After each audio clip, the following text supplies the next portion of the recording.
welcome back to our channel. I'm Vic, that's Nick, and we are going to take a look today at Trajan. This is a game by Stefan Feld. It was brought to the US by Renegade Game Studios, and it is a 2 to 4 player game. Nick is going to provide a brief overview of how you play, and then we're both going to give our reviews at the end. Alright, we're set up for a 2-player game of Trajan. I'm only going to focus on a single player board here in the main board. This isn't going to be a complete rules overview or anything of the sort. I just want to get you familiar with how the game plays and the mechanisms involved. It is a fairly complex game only because there's a lot of things going on, and I just want you to know how it's playing to see if it's a game for you or not.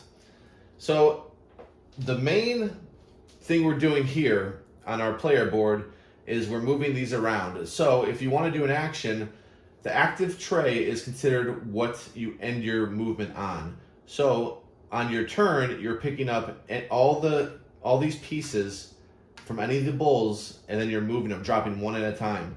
So if I wanted to do this right here, I would pick all of them up, drop one there and one there. And now I am doing this action. This is the sailing action. I'll talk about all the actions on the board over here once I explain everything that's going on right here.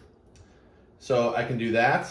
Alternatively, you noticed, let's see, we're missing one.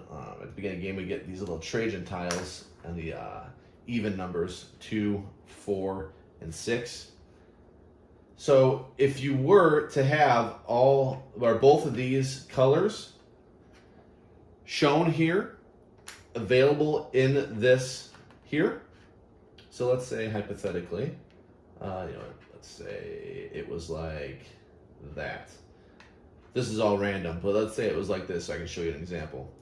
If we were to take these, I drop the green one here and the yellow one here, we now have a blue and a yellow, so we can do this action. This action gives us 2 victory points, and it lets us put 2 people in this work area. So we take it from this player board and we drop it where this symbol is, and you can see it here.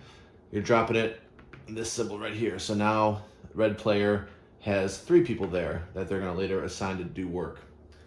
So these things do different actions. This one here gives you a modifier down here. You just take one of the hexes here, and if you were to get a yellow thing later on, it would double up. So in this case, if you were to do that, you could do this action now twice, spending this, but this will never go away. It's a little bit advanced, but that's that. This one will let you do, and it all shows, so maybe I should just get you familiar with what the symbols do, because these symbols will be used repeatedly. All right. So the military area lets you move your leader to an adjacent spot, claiming whatever tile is there. So I can claim this and put it in the spot allocated for this flame by doing that. Alternatively, in a future turn, if I did that action, I could move my legionnaire with them and collect the victory points, 5 victory points. If that was green player, but we're doing red player, whatever. So you can do either one of those. If you don't have anyone here, you can also alternatively recruit one to there. I shouldn't be mixing my colors. I'm used to being green, but I'm on the red player side. Let's see.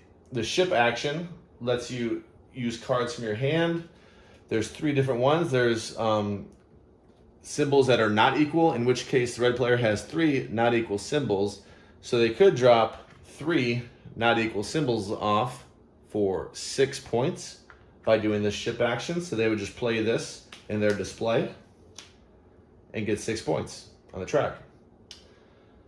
The work action lets you first assign a person to any of these spots. That will also trigger off the same symbols that you're getting familiar with right now, and victory points. So if I were to take this one, it would put this worker here, and I would put it here, get 5 victory points, and trigger off this Senate action, which is probably the simplest action in the game. I can just go over that now. It only triggers off the first time you go to it, but the VP will always hit off as soon as you take it. So you get the 5 victory points, and red player will move 1 of the Senate track and get 2 victory points.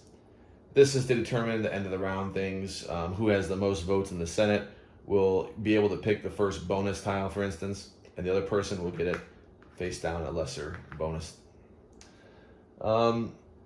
There's Trajan, I kind of mentioned, but for the rest of the game, instead of going 2, 4, and 6, we actually assign to wherever this arc is. So if I wanted this one, I would put it here, and this would go to the next open spot.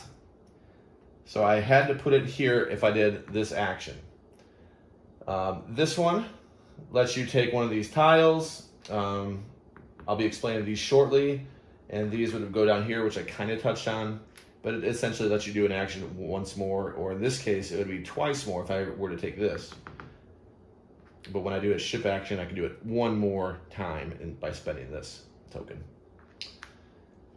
So a turn, we moved 2 in our example, so this goes up 2 in a 2-player game, and you got a 3-player game and a 4-player game. So how many ever you take is how many you're going to move this around. And once this hits here, we get a new demand, and it shows this is what the people of Rome want.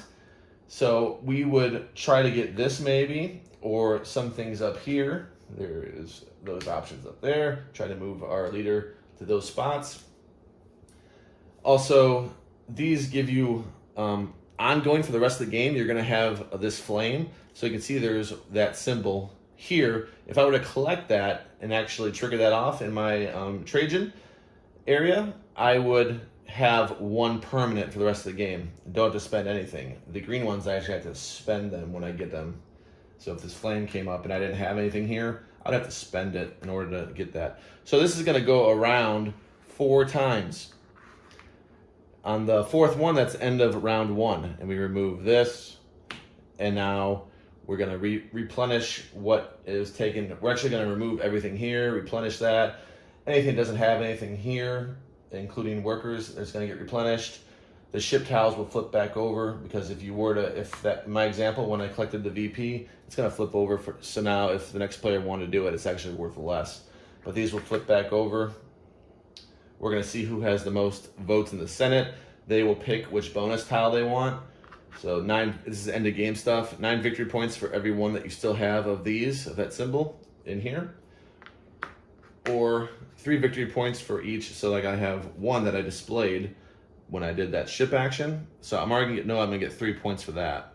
And I'm also going to get 3 points for that, because I have one of those too. So that would be a good one for me as a red player to take that one and leave this flipped back for the other player, because the red player won the Senate vote 2 to nothing, I guess you can say. You can also influence that by obtaining this with that action, and then it would go to your right side of the board, and you can spend it. You will have to spend it to get more votes at the end. So you're going to play that, keep going around. You have 4 rounds here, so you're going to pass around 4 times. It will reveal a new quarter, and then it's going to have 4 of those actually. So it's 16 around this in a 2-player game. Let's see. I think that's a good overview of what you're doing. You're also, I should explain, like right here, you're going for sets. It's nice to be getting sets, because it's going to give you a lot of points. If you have 3 of the same one, in this case right here, you can see this door. If I were to collect 3 of these, I would get 10 points. If I were to collect 4 of them, I would get 20 points at the end of the game. So it would be nice to position yourself. Like this is amazing right here, because I didn't mention it, but you have to be adjacent. So in order to, from here, it doesn't matter as much, because you assign where you want to go. So if I picked here, actually I would probably pick here, because that's 5 victory points. So I would pick here, put it down, and now when I come here in the future, I have to be adjacent to this red pawn. So I could go here or here. And then if I were to go here, I can go here, here, or here. So I would keep, here, here. So I would keep going in places that have this step. So I'm adjacent at all times if I go here. So I can go here, I can go here, and go here when I'm here. So that would be perfect to get a setup for 4, because I would do this action 4 times before the end of the game, and that's going to give me 20 points if my other players don't block me out from getting that, if they don't see what I'm doing maybe. And there you go. That's a good overview of how you play Trajan. All right, we're back with our second Stefan Feld review. This one, Trajan, for me, scores an 8.8. Wow. We actually just got this game. We just played it, so we had to play it 3 times before we knew what review to give it. I didn't want to just play it once and then review it. So this, because it's heavier, so we want to make sure we play it. We have all the rules down. We get our score solidified. So that's just for a 2-player game at 8.8. We've only played it 2 players 3 times. So I'm interested to see how it play with 4 players. But I really liked it at 2. So I'm guessing it's even better at 4, because on BGG, I believe it was recommended at 4. I could be wrong, but I'm pretty sure that it was voted best at 4. So playing at 2, I thought it was very good. No regrets buying this game. Stefan Feld has really been solid for me, and I think Vic's going to score this well too. He's been really good, and I maybe a little bit regretting I'm on the cusp of regretting a Kickstarter he just put out, re-releasing Bruges and Macau, and it was they retitled Hamburg and Amsterdam. And the reason I didn't is because if you wanted to buy both, which I probably would have bought the package, I think it was like 150. So in my head, those type of euros, $75 a piece, and then waiting almost 2 years to get it, I just decided not to. But I do want to play the Hamburg one for sure, because Bruges I wanted to play, and apparently this would be even better. The thing that I really like about this one is that you can really learn the symbols on the things, and it's not going to really change. So when I run reference the military, I know where to go and what it's doing. The rules are pretty straightforward. I wouldn't recommend watching my review for rules. I would recommend what we did was we watched GameBoyGeek. I thought he did an amazing job at explaining that game. Just phenomenal. I was really impressed with how he did that.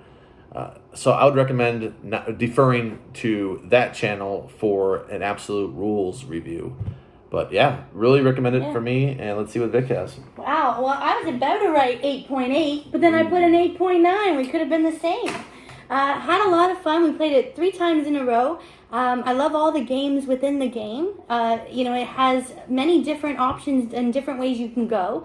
And not really, I mean, you could take, I guess you can take a token that somebody wanted, but there isn't like that much meanness where you would get your opponent or you hurt your opponent really, and you're really doing your own thing on your own player mat.